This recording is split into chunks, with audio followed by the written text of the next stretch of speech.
कोल्हापूरचा रंकाळा तलाव हा केवळ पर्यटन स्थळ नाही, तर तो कोल्हापूर शहराचा मानबिंदू आहे. परंतु कोल्हापूर महानगरपालिकेला याच्याशी फारसं देणं घेणं नसल्याचंच दिसून येते. सकाळच्या वेळेत तुम्ही कधीही रंकाळा तलाव परिसरात गेलात तर लोकांसाठी तयार करण्यात आलेल्या वॉकिंग ट्रॅकवर म्हैशी बिनधास्तपणे फिरताना दिसतात. त्याचबरोबर मोठ्या प्रमाणामध्ये म्हैशी तलावात सुद्धा पोहताना दिसतात. हे चित्र बघितलं तर म्हैशींच्या मालकांसाठी रंकाळा तलाव जणू फ्री स्विमिंग टँक असल्याचंच चित्र दिसून येत आहे. काही महिन्यांपूर्वी जिल्हाधिकारी अमोल येडगे यांनी याची गांभीर्यानं दखल घेत रंकाळा तलावामध्ये म्हैशी सोडणाऱ्यांवर 10,000 रुपये दंडाची आकारणी करण्याचा तोंडी आदेश महापालिकेच्या अधिकाऱ्यांना दिला होता.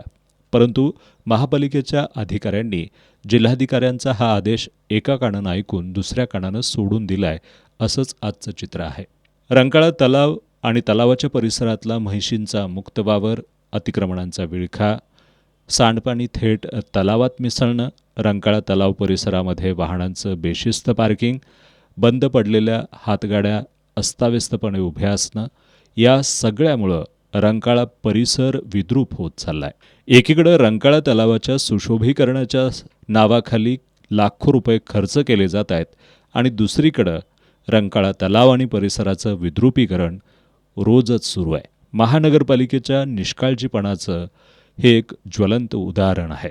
कोल्हापूर महानगरपालिकेच्या अधिकाऱ्यांनी याकडं जाणीवपूर्वक दुर्लक्ष केलंय की काय, असा सवाल आता लोक उपस्थित करू लागलेत.